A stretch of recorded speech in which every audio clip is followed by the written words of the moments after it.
Dear students, Jharkhand में सबसे ज़्यादा वेट करने वाला जो एग्ज़ाम है वो जेएसएससी सीजीएल है, जिसको लेकर के बच्चे कई वर्षों से 6-7 वर्षों से इसका वेट कर रहे हैं। और ये एग्ज़ाम भी कई बार इसके फॉर्म फिलअप होते हैं, कई बार एग्ज़ाम की तिथि निर्धारित होती है, कई बार एग्ज़ाम होने के बाद भी ये एग्ज़ाम जो है कैंसिल हो जाता है। अब जो इसकी तिथि निर्धारित की गई है वो 21 और 22 सितंबर 2024 को है। और इसको लेकर के भी कई जगह पे अलग अलग चर्चाएं चल रही हैं। पर मैं आपको एक चीज़ बताना चाहता हूं कि मुझे ऐसा लगता है कि एग्ज़ाम 21 और 22 सितंबर को हो जाएगी, क्योंकि इसको लेकर के आयोग ने कई प्रकार की तैयारियां कर ली है। उसमें से एक महत्वपूर्ण तैयारी ये होती है कि प्रत्येक डिस्ट्रिक्ट में सेंटर की मांग की जाती है, और ऐसे संदर्भ में आयोग के द्वारा प्रत्येक जिला प्रशासन से सेंटर की मांग की गई है, और जिला प्रशासन के द्वारा सेंटर अवेलेबल कराने की जो प्रक्रिया है वो प्रारंभ कर दी गई है। इसी प्रकार दूसरी बात यह है कि क्या इसके क्वेश्चंस के प्रिंट या क्या चीज़ें हैं, तो इसको लेकर के भी बहुत जल्द जो है वो प्रिंटिंग की प्रक्रिया प्रारंभ हो जाएगी या हो गई होगी। तो ऐसे संदर्भ में ये एग्ज़ाम होने की संभावना ज़्यादा दिख रही है। मैं अब बस आपको ये बताना चाहता हूँ कि ये एग्ज़ाम को हम लोग किस तरह से हैंडल करें, किस तरह से इसमें बेहतर जो है स्कोर करके अपनी जो जॉब है वो सिक्योर करें। इस एग्ज़ाम में 3 पेपर निर्धारित किए गए हैं। पहला, जिसमें क्वालिफाइंग पेपर होता है, जिसमें हिंदी और इंग्लिश होंगे, और 60 क्वेश्चन हिंदी से और 60 क्वेश्चन इंग्लिश से आएंगे। इसके लिए कुल 120 मिनट निर्धारित की गई है, और अगर आपने एक क्वेश्चंस को गलत किया तो 1/3 मार्क्स कटेंगे। तो ये 1/3 नेगेटिव के साथ है, इसलिए इसको थोड़ा सा अच्छे से प्रिपेयर करना है। दूसरा पेपर जो लैंग्वेज का पेपर है, जिस लैंग्वेज के पेपर में नागपुरी, खोटा, उर्दू, इस तरह के बहुत सारे पेपर हैं, जिसके मार्क्स जो हैं वो आपके फाइनल लिस्ट के साथ जुड़ेंगे। क्योंकि हर पर्सन अपने अपने लैंग्वेज की तैयारी करता है, तो मुझे इसमें बहुत ज़्यादा आपको बताने की ज़रूरत नहीं होगी। बात आती है तीसरे पेपर, जिसको हम लोग जनरल नॉलेज के नाम से जानते हैं, और ये पेपर बड़ा डिसाइसिव होगा आपके लिए। इस पेपर में कुल 150 क्वेश्चंस निर्धारित होंगे, और प्रत्येक क्वेश्चंस के लिए 3 मार्क्स दिए जाएंगे। अगर आपने एक क्वेश्चंस गलत किया तो उसके लिए 1 मार्क्स कटेंगे, और इसके लिए आपको 120 मिनट निर्धारित हैं। अब अगर हम इस पेपर के बारे में कुछ चीज़ों को समझें तो हो सकता है कि आपकी तैयारी और आपका एग्ज़ामिनेशन आसान हो जाए। इस पेपर को इस प्रकार से डिफ़ाइन किया गया है कि इसमें जनरल साइंस से 20 क्वेश्चन, कंप्यूटर साइंस से 20 क्वेश्चन, मैथ से 20 क्वेश्चन, रीजनिंग से 20 क्वेश्चन, झारखंड जीके से 40 क्वेश्चंस, और जनरल स्टडीज़ से 30 क्वेश्चंस आएंगे। अब अगर आप इसकी तैयारी करने को देखें कि कहाँ से हमें मार्क्स ज़्यादा आ सकता है, अगर हम उस वाले एरिया पे ज़्यादा ध्यान देंगे तो ऑब्वियसली है कि हमारे मार्क्स ज़्यादा आएंगे। मैं पहले भी बताता हूँ आपको कि हर एग्ज़ाम या हर किसी चीज़ का एक सेंटर ऑफ ग्रेविटी होता है। अगर आप उस सेंटर ऑफ ग्रेविटी को पकड़ लेते हैं तो आप देखेंगे कि उस चीज़ पे आपका कंट्रोल होता है। इसी तरह से इस एग्ज़ाम में भी है। तो इस एग्ज़ाम का जो सेंटर ऑफ ग्रेविटी है, खास करके जीएस की बात कर रहा हूँ, जीके जनरल नॉलेज की बात कर रहा हूँ, उसमें आपका सबसे अच्छा स्कोरिंग वाला एरिया है झारखंड का जो जीएस है, जो 40 मार्क्स का है, क्योंकि इसके सिलेबस बहुत ही डिफाइंड है और आप इसको बहुत बार पढ़े हैं, कई एग्ज़ाम में पढ़े होंगे। तो ये आपका एक कमांड एरिया है। तो सबसे इम्पॉर्टेंट चीज़ है, इसको कमांड करके रखिए, झारखंड जीएस। दूसरी बात ये समझिए कि जो जनरल साइंस का पेपर है, जिसमें 20 क्वेश्चंस है, वो भी बहुत ज़्यादा बड़ा एरिया नहीं है, जिसमें आपसे फिजिक्स, केमिस्ट्री एंड बायोलॉजी के क्वेश्चन पूछे जाएंगे।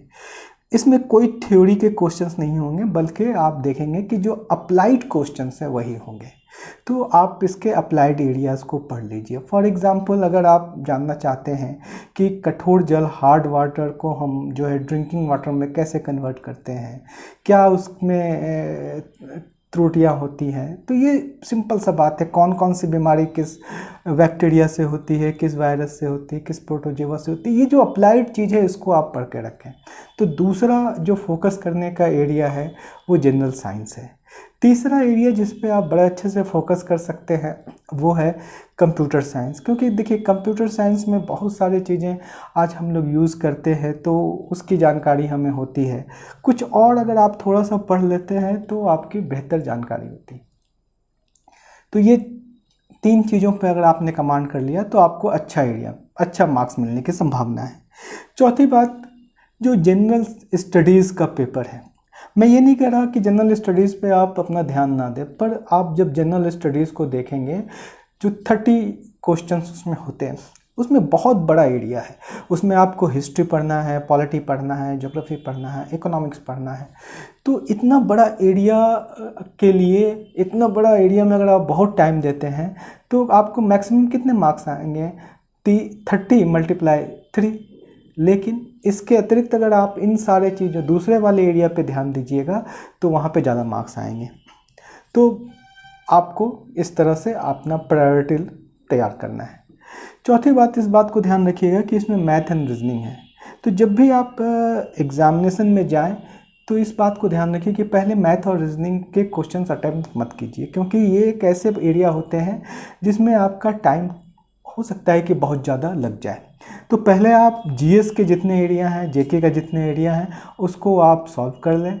उसमें से आप इस बात को ध्यान रखें कि कम से कम 30 मिनट्स 35 मिनट्स आप पहले से डिसाइड करके रखें कि हम इसमें मैथ एंड रीजनिंग में देंगे। मैथ और रीजनिंग में भी आप इस चीज़ को ध्यान रखें कि पहले आप रीजनिंग को सॉल्व करें, क्योंकि हमेशा रीजनिंग आसान होता है मैथ की तुलना में। अब जब आप ये सारे चीज़ों को कर लेते हैं तो कई बार क्या होता है कि हम देखते हैं कि किसी क्वेश्चंस को लेकर के कि उस क्वेश्चंस में हमें अटेम्प्ट करना चाहिए या नहीं करना चाहिए, रिस्क लेना चाहिए या नहीं लेना चाहिए, या कैसे रिस्क लेना चाहिए। तो हमेशा ऑब्जेक्टिव एग्जामिनेशन में कैलकुलेटेड रिस्क लेना चाहिए जब आप नेगेटिव मार्किंग की तरफ होते हैं, जब नेगेटिव मार्किंग वाला एग्ज़ाम होता है।